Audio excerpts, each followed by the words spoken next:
2025년 6월 13일이죠. 정말 깜짝 놀랄 일이 있었어요. 네, 정말 큰 뉴스였습니다. 이스라엘이 이란의 핵시설을 포함해서 여러 곳을 공습했고 이란도 바로 보복에 나섰다고요. 그래서 금융시장이 완전히 롤러코스터를 탔습니다. 맞아요. 그야말로 난리가 났었죠. 네. 그래서 지금 출퇴근길에 듣고 계실 여러분을 위해서 이 복잡한 상황 속에서 우리가 투자 관점에서 뭘 봐야 할지 핵심만 좀 쏙쏙 뽑아 정리해 드리려고 합니다. 좋습니다. 한번 살펴보시죠. 자, 우선 이게 그냥 단순 충돌이 아닌 것 같아요. 그렇죠. 네, 맞습니다. 그 지정학적 긴장이 뭐랄까 갈등 수준을 넘어서 순식간에 위기 문턱까지 간 그런 모습입니다. 아, 위기요? 네.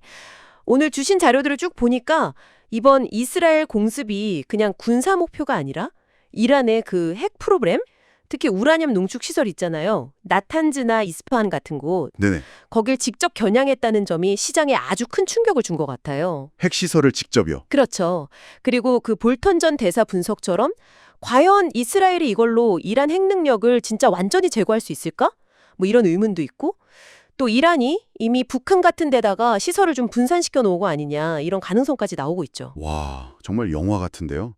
이 소식이 딱 전해지니까 시장 반응이 뭐 바로 왔죠. 네, 즉각적이었어요. 국제 유가, 그 WTI가 장중에 한때 14% 넘게 폭등했다면서요. 네, 14%면 엄청난 거죠. 그랬다가 약간 안정되긴 했는데 그래도 여전히 높은 수준입니다. 그리고 변동성 지수, VIX. 우리가 흔히 공포지수라고 부르는 거요. 그것도 확 치솟고. 네, 당연히 증시는 빠졌고요. 그랬죠. 증시는 하락하고 금값은 또 사상 최고치를 갈아치웠다면서요. 정말 정신없는 하루였네요. 네, 맞습니다. 그래서 지금 시장의 관심은 크게 두 가지로 좀 좁혀지는 것 같아요. 두 가지요. 뭘까요? 첫 번째는 역시 그 이란산 원유 공급에 차질이 생길 가능성입니다. 이게 제일 크죠. 아, 기름 문제군요. 네. CIBC의 레베카 바빈 같은 분석가는 제재가 강화되거나 뭐 기반 시설이 파괴되면 하루에 최대 200만 배럴까지 공급 손실이 날 수 있다 이렇게 경고했거든요. 하루 200만 배럴이요? 와. 네, 이게 유가 급등의 이제 핵심 동력이었던 거죠. 근데 또 흥미로운 건 그렇다고 유가가 막 계속 치솟기만 하는 건 아니라는 거예요. 아, 그래요? 왜죠? 뭐 하반기에는 수요가 좀 둔화될 거다 이런 전망도 있고 또 오펙 아닌 국가들이 생산을 늘릴 가능성도 있고요. 이런 요인들이 유가 상승폭을 좀 제한하고 있는 거죠. 그렇군요. 무조건 오르기만 하는 건 아니다. 그럼 오펙 플러스, 그러니까 주요 산유국들 협의체, 얘네들 움직임도 중요하겠네요. 아주 중요하죠.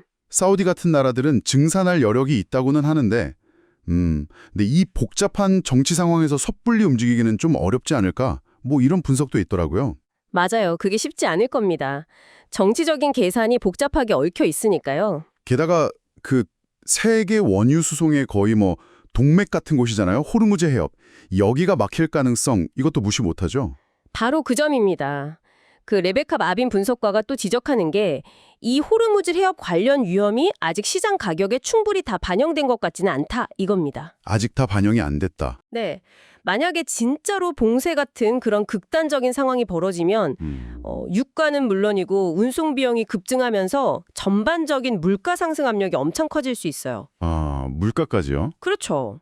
이런 우려 때문에 델타나 유나이티드 같은 항공주들은 유가 급등했지 여행 심리 위축됐지 아주 그냥 이중고로 직격탄을 맞은 거죠. 네, 보니까 이미 테라비브 노선 운행은 중단했던데요. 네, 바로 조치를 취했죠. 반면에 또 재밌는 건 로키드 마틴 같은 방산주는 오히려 올랐다는 겁니다. 아, 방산주는 올랐군요. 이런 불확실성이 커지니까 M&A 시장에도 찬물을 확 끼얹는 분위기겠네요. 네, 그럴 수밖에 없죠. 호걸 로벨스의 빌 커팅 같은 전문가도 기업들이 당분간은 큰 결정 미루고 좀 지켜보지 않겠냐, 관망세로 돌아설 수 있다 이렇게 분석했는데 상당히 설득력 있게 들리더라고요. 하긴 이런 상황에서 누가 큰돈 들여서 뭘 하려고 하겠어요? 물론 뭐 기술 분야처럼 꼭 필요한 M&A는 계속 되겠지만 전반적인 분위기는 좀 위축될 수 있다는 거죠. 그렇군요. 그럼 투자 심리 쪽은 어땠나요? 투자 심리는 뭐랄까 주말 리스크라고 하죠.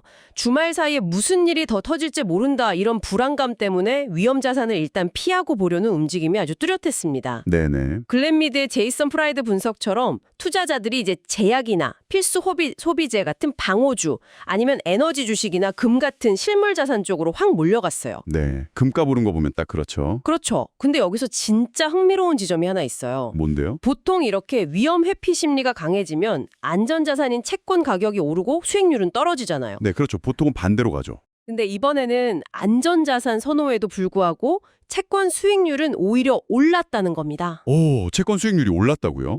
왜요? 이게 바로 유가 급등했다는 인플레이션 우려가 단기적인 그 위험 회피 심리보다 더 크게 작용하고 있다는 신호로 해석될 수 있는 거죠. 아하, 그러니까 단순히 위험하니까 안전자산으로 가자. 이게 아니라 위험하긴 한데 물가 오르는 게 더 걱정돼. 뭐 이런 복잡한 심리가 작용했다는 거군요. 네, 바로 그렇습니다. 시장 심리가 그렇게 단순하지만은 않은 거죠. 이야, 재밌네요. 자, 그럼 오늘 내용을 좀 정리해 보면 이스라엘과 이란의 충돌이 유가 급등시키고 금융시장 변동성을 확 키웠고 특히 항공이나 여행 같은 특정 산업에는 직접적인 타격을 줬다. 네, 맞습니다. 그리고 앞으로 오펙 플러스가 어떻게 나올지 또 호르무즈 해협 상황이 어떻게 될지 이런 변수들을 계속 좀 주시해야 한다 이거네요. 네, 단기적인 시장 출렁임보다 더 중요한 건 이 불확실성이 언제까지 또 어디까지 번질지 모른다는 점입니다. 사실 외교적 해법이 지금 당장은 잘 안 보이잖아요. 그렇죠. 쉽지 않아 보이죠. 네, 그래서 이 위기가 만약에 장기화된다면 이건 단순히 위험을 피하는 수준을 넘어서 우리 투자 전략 자체를 좀 근본적으로 다시 생각해 봐야 할 수도 있습니다. 아, 장기화 가능성까지 염두에 둬야 하는군요. 오늘 저희가 짚어드린 내용이 이렇게 급변하는 상황 속에서 여러분 투자 방향 잡으시는데 조금이나마 도움이 되었으면 좋겠습니다. 네, 그러길 바랍니다. 마지막으로 이런 질문 한번 던져보고 싶네요.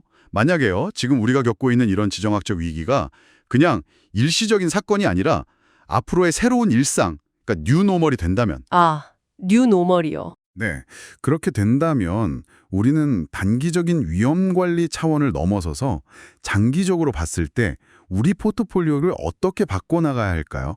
이 질문에 대한 답을 한번 다 같이 고민해 보시면 어떨까 싶습니다. 의미 있는 질문이네요. 네, 다음 시간에 저희는 더 깊은 분석으로 돌아오겠습니다.